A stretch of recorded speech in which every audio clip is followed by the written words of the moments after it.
কথা রাখেনি। ৩৩ বছর কাটল, কেউ কথা রাখেনি। ছেলেবেলায় এক অষ্টমী তার আগমনী গান হঠাৎ থামিয়ে বলেছিল, শুক্লা দ্বাদশীর দিন অন্তরাটুকু শুনিয়ে যাবে।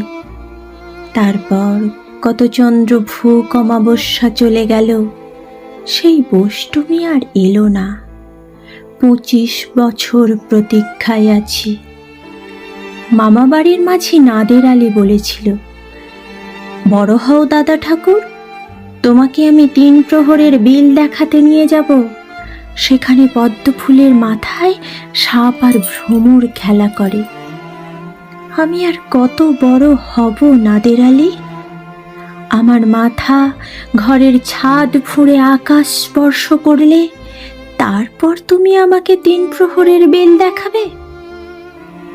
একটাও রয়্যাল গুলি কিনতে পারিনি কখনো। লাঠি লজেন্স দেখিয়ে দেখিয়ে চুষেছে লস্কর বাড়ির ছেলেরা। চৌধুরীদের গেটের বাইরে দাঁড়িয়ে দেখেছি ভিতরের রাস উৎসব।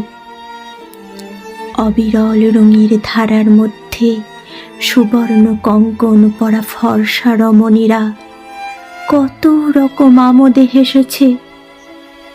আমার দিকে তারা ফিরেও চায়নি। কাঁধে হাত রেখে বাবা বলেছিলেন, দেখিস একদিন আমরাও।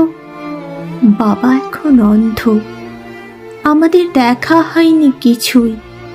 সেই রয়্যালগুলি, সেই লাঠি লজেন্স, সেই রাস উৎসব আমাকে কেউ ফিরিয়ে দেবে না।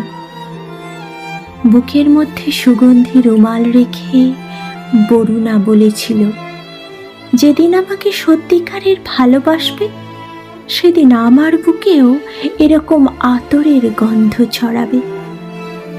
ভালোবাসার জন্য আমি হাতের মুঠোয় প্রাণ নিয়েছি, দুরন্ত ষাঁড়ের চোখে বেঁধেছি লাল কাপড়, বিশ্ব সংসার তন্ন তন্ন করে খুঁজে এনেছি ১০৮টা নীল পদ্ম।